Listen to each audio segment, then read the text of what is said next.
वो संवाददाता पहुंच गए हैं उत्तराखंड और उत्तर प्रदेश की सीमा पर। सरहद पर वाकई तनाव है। हरसिल में एक आर्मी पोस्ट है, तो आर्मी वहां से आगे किसी को नहीं जाने देगी। मेरे दोस्त किस्सा ये क्या हो गया, सुना है कि तू बेवफा हो गया। मैं यही दिखाना चाहता हूँ, ये जो मेरे हाथों की मिट्टी है, इसका जो रंग है ये भारत की मिट्टी है। और इसका जो रंग है, जब मैं उधर जाता हूँ महज 100 मीटर दूर, तो वो नेपाल की धरती है, वहाँ की मिट्टी है। कोई बदलाव नहीं है।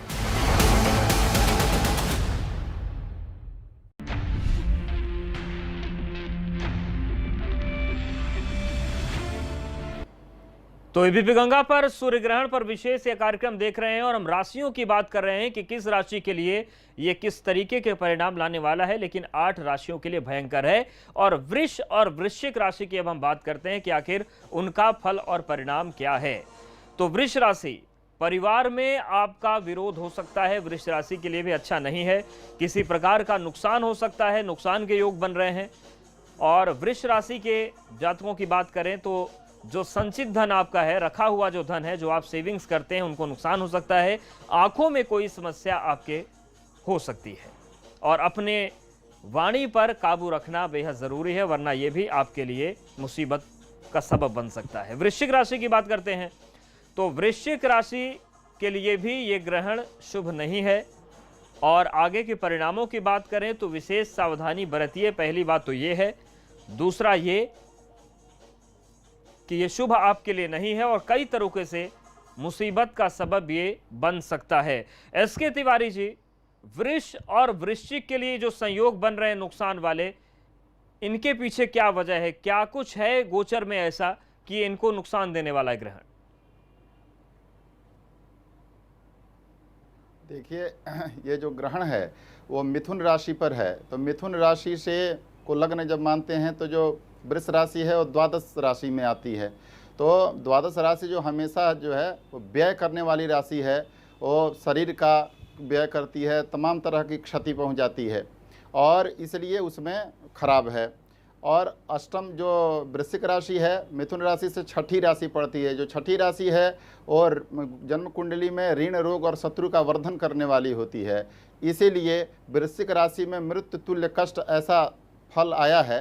तो जो भी वृश्चिक राशि के लोग हैं उनको शारीरिक रूप से अपना ध्यान रखने की आवश्यकता है और स्पेशली अपमानजनक चीज़ें हो सकती हैं, इसलिए अपने आचरण का वो विशेष ध्यान रखें कि उनको अपने आचरण का ध्यान रखना है, जिससे किसी प्रकार से उनका मान मर्दन न हो और उनको अपमानजनित चीज़ों का सामना न करना पड़े। यात्रा वगैरह करें तो उसमें बहुत ही वाहन चलाने में, यात्रा करने में, अपने रोज़मर्रा के चीज़ों में बहुत ही सावधानी बरतें, जिससे उनको चोट चपेट न लगे और वह स्वस्थ रहें।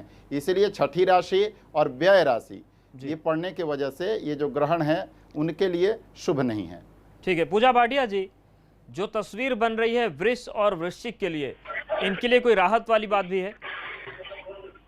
देखिए, वृष राशि की यदि हम बात कर रहे हैं तो यहाँ पे मुझे राहत बहुत कम नजर आ रही है, क्योंकि वृषभ राशि के जो स्वामी हैं शुक्र, वो भी वक्री हैं इस समय।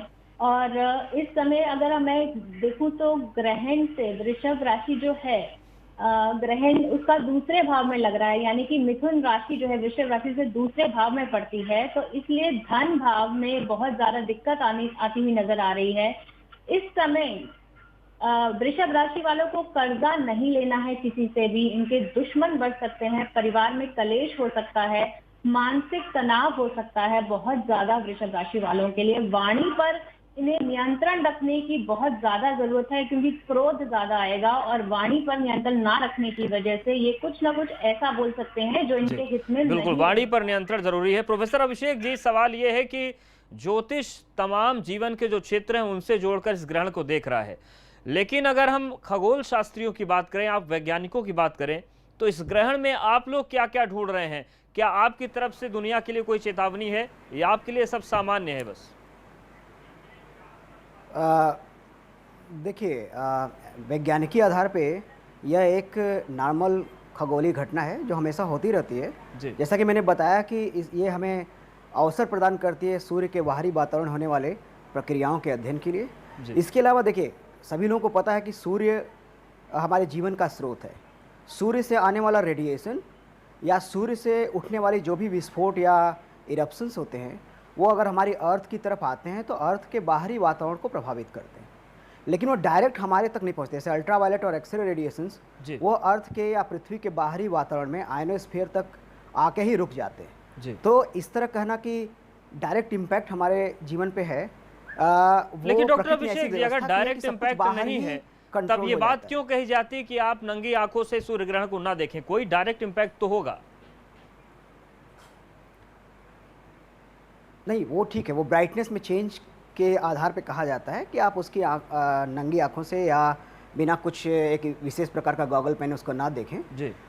लेकिन जो रेडिएशंस की बात है, जो हानिकारक रेडिएशंस हैं वो तो ऑलरेडी कम हो जाते हैं, और प्रकृति ने ऐसी व्यवस्था की, आयनोस्फीयर है हमारे अर्थ के बाहर, जहां वो सभी चीजें एक प्रकार से ठीक है। तो इस मुद्दे पर भी बात करेंगे कि क्या विज्ञान और ज्योतिष विज्ञान के बीच कोई विरोधाभास है, और वह है तो क्यों है। और एबीपी गंगा पर सूर्य ग्रहण को लेकर लगातार बड़ी कवरेज जारी है। यहाँ पर वक्त एक बहुत छोटे से ब्रेक का है, फौरन हाजिर हो रहे हैं।